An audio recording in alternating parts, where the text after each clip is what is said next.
Good morning class.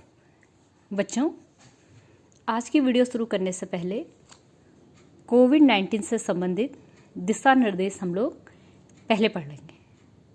ठीक है। पहला है मास्क पहने, एक दूसरे से निश्चित दूरी बनाए रखें तथा अपने हाथों को स्वच्छ रखें। सही तरीके से मास्क पहने, यानी जब भी हम मास्क पहने तो हमारा नाक और मुंह अच्छी तरीके से ढका हुआ हो। आपस में कम से कम 6 फीट की दूरी बनाए रखें। एक दूसरे से हमेशा ध्यान रखें कि कम से कम हम 6 फीट की दूरी पे हों। अपने हाथों को समय समय पर पानी और साबुन से कम 20 सेकंड तक धोते रहें। अपने हाथों को हमें समय समय पर पानी और साबुन से कम 20 सेकंड तक धोना है। और जहाँ पानी और साबुन की व्यवस्था ना हो वहाँ पे हम क्या करेंगे, अल्कोहल बेस्ड जिसमें 70% अल्कोहल हो, ऐसा सैनिटाइजर से समय समय पे अपने हाथों को सैनिटाइज करना है, साफ़ करना है। ठीक है। याद रखें कि अपने चेहरे को न छुएं तथा किसी अन्य के साथ भोजन तथा पीने की चीज़ें न बांटें। हमें याद रखना है कि हम जो है अपने चेहरे को न छुएं, आँख नाक मुंह को हम ना छुएं। ठीक है। और यह भी हमें ध्यान रखना है कि हम जो है किसी दूसरे के साथ में भोजन और पीने की चीज़ों को न बांटें। ठीक। तो शुरू करते हैं बच्चों हम आज की रिवीजन वीडियो। ठीक है। पुनरावृत्ति वीडियो हिंदी लैंग्वेज की सर्वनाम, या आपके जो यूनिट परीक्षा सेकंड होने वाली है, यूनिट परीक्षा द्वितीय, उसमें आएगा सर्वनाम। ठीक है। तो जल्दी से जो इसमें जो है मुख्य मुख्य बिंदु जो हैं उनको हम रिवाइज कर लें, उनकी पुनरावृत्ति हम कर लेंगे। ठीक है। तो सबसे पहले हम सर्वनाम की परिभाषा देख लेंगे कि सर्वनाम होता क्या है, हम किसे सर्वनाम कहते हैं। तो सर्वनाम क्या होता है, जो शब्द संज्ञा के स्थान पर प्रयुक्त होते हैं वे क्या कहलाते हैं, सर्वनाम। वे शब्द जो संज्ञा के स्थान पर प्रयुक्त होते हैं, जैसे सुमित अच्छा लड़का है, यहाँ पे संज्ञा क्या है, सुमित। और अगर हम कहते हैं वह अच्छा लड़का है तो क्या हो जाएगा, वह सर्वनाम हो जाएगा, क्योंकि वो संज्ञा की जगह पे प्रयोग किया गया। संज्ञा क्या था, सुमित। अब वह भी हम संज्ञा की जगह पे प्रयोग करेंगे, सुमित के लिए हम वह लिखेंगे ना। ठीक है। तो वह अच्छा लड़का है, वह शब्द क्या होगा, सर्वनाम होगा। मेरी बात समझे आप लोग। ठीक है। अभी हम लोग सर्वनाम के भेद देखेंगे कि सर्वनाम के कितने भेद होते हैं। तो सर्वनाम के कितने भेद होते हैं, 6 भेद सर्वनाम के होते हैं। ठीक है। आपसे प्रश्न पूछा जाए कि सर्वनाम के कितने भेद होते हैं तो आप कितना लिखोगे, सर्वनाम के 6 भेद होते हैं। कौन कौन से, पहले देख लेंगे पुरुषवाचक सर्वनाम, दूसरा है निश्चयवाचक सर्वनाम, अनिश्चयवाचक सर्वनाम, संबंधवाचक सर्वनाम, प्रश्नवाचक सर्वनाम और निजवाचक सर्वनाम। ठीक है। सबसे पहले पुरुषवाचक सर्वनाम। पुरुषवाचक सर्वनाम कहते किसे हैं और इसके कितने भेद होते हैं वो देखेंगे हम। तो पुरुषवाचक सर्वनाम क्या होता है कि जब दो व्यक्ति किसी अन्य व्यक्ति के विषय में बातचीत कर रहे हैं तो उसके लिए जो सर्वनाम प्रयुक्त होते हैं उसे कहते हैं पुरुषवाचक सर्वनाम। यानी कि जब दो व्यक्तियों के बीच में बात हो रही है और वो किसी अन्य व्यक्ति के बारे में जब बात कर रहे हों, आपस में जो वार्तालाप हो रही है, बातचीत हो रही है, उसमें जो सर्वनाम प्रयोग होते हैं उनको कहते हैं बेटा हम पुरुषवाचक सर्वनाम। और ये 3 प्रकार के होते हैं। ठीक है। उत्तम पुरुष, मध्यम पुरुष, ठीक है, और अन्य पुरुष। ठीक है। उत्तम पुरुष, मध्यम पुरुष और अन्य पुरुष। ठीक। इसमें जो है 3 लोग होते हैं। पहला होता है वक्ता यानी स्पीकर, बोलने वाला। दूसरा होता है श्रोता यानी लिसनर, सुनने वाला। और अन्य हो गया जिसके अदर पर्सन, जिसके बारे में हम बातचीत कर रहे हैं। ठीक है। तो उत्तम पुरुष में क्या होता है, उत्तम पुरुष किसको बोलेंगे हम स्पीकर को उत्तम पुरुष बोलते हैं बेटा, बोलने वाला। बोलने वाला या लिखने वाला सर्वनाम वाला व्यक्ति हमेशा क्या होता है, उत्तम पुरुष होता है।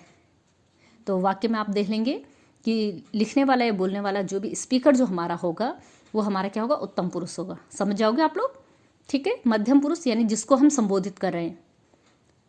रमा ने सीता से कहा गीता अच्छी लड़की नहीं है। ठीक। रमा ने सीता से कहा गीता अच्छी लड़की नहीं है। रमा उत्तम पुरुष, किससे कहा उसने, सीता से। सीता मध्यम पुरुष, किसके बारे में बोला, गीता। गीता अन्य पुरुष। ठीक। तो रमा और सीता के बीच में वार्तालाप हो रही है गीता को लेके, तो गीता अदर हो गई।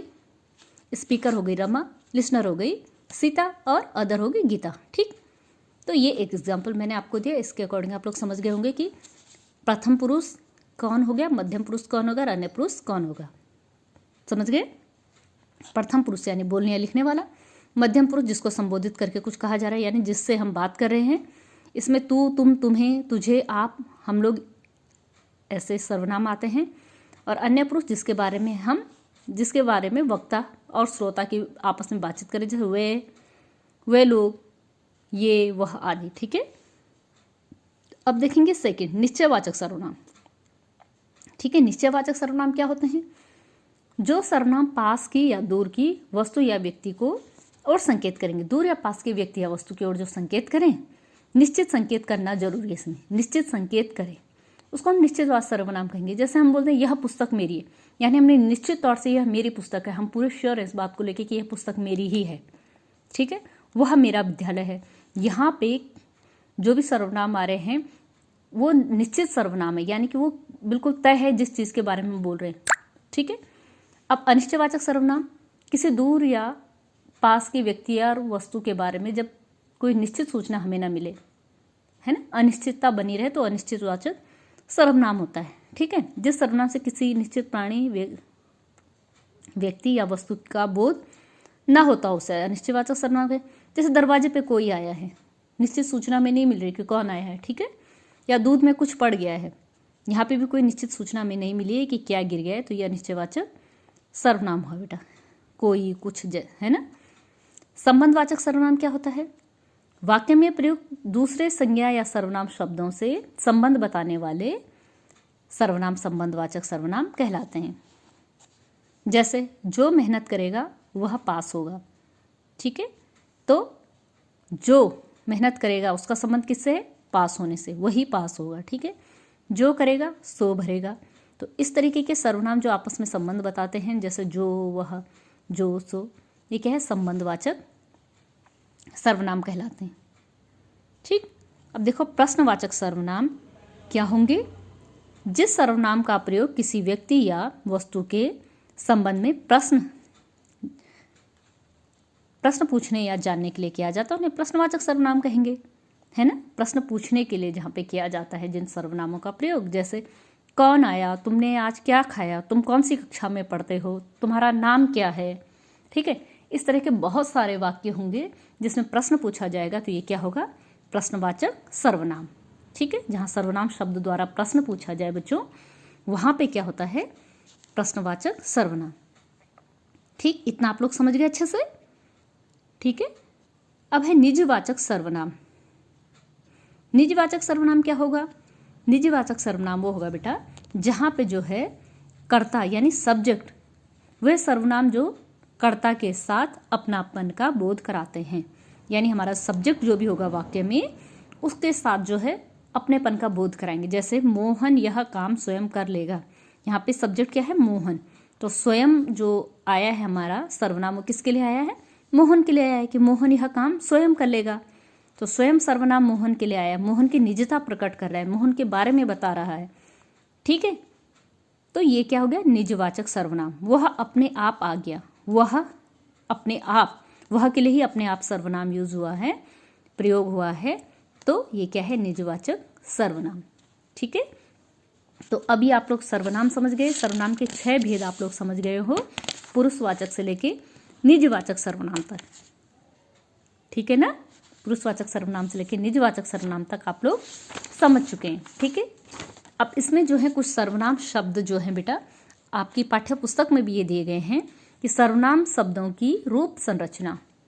ठीक है, कर्ता कारक, जैसे यहाँ पे मैं है, मैं एक शब्द है और ये जो कारक हमारे हैं कर्ता से लेके अधिकरण तक, और एक वचन और बहुवचन में बेटा ये अलग अलग होते हैं। जैसे कर्ता में मैं होगा या मैंने होगा, और ये एक वचन के तो बहुवचन में हम, हमने, हम लोग, इस तरह से हो जाता है। उसी तरीके से कर्म में ये मुझे या मुझको हो जाएगा क्योंकि विभक्ति चिन्ह लग जाएगा, है ना। ने इसकी होती है तो मैंने हो गया, इसका को होता है तो यहाँ पे को हो गया। करण की क्या होती है? विभक्ति चिन्ह से होता है, ये के द्वारा होता है, तो देखो, है ना। कारक में मैंने आपको विभक्ति चिन्ह बताए थे।